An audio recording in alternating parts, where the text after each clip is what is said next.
భక్తిలో ఉపయోగపడేతందుకే ఈ మానవ శరీరంబు ఉన్నది. పెద్ద పదమైన నీ కోసము నడిచొస్తా గాని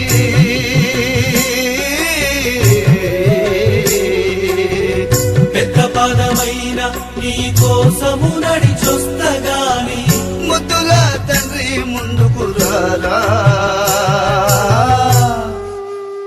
చిన్ని మణికంఠ స్వామి రారా, నా ఇంటి ఇలవేల్పు నీవేరా, కంటిలో చూపు నీవేరా.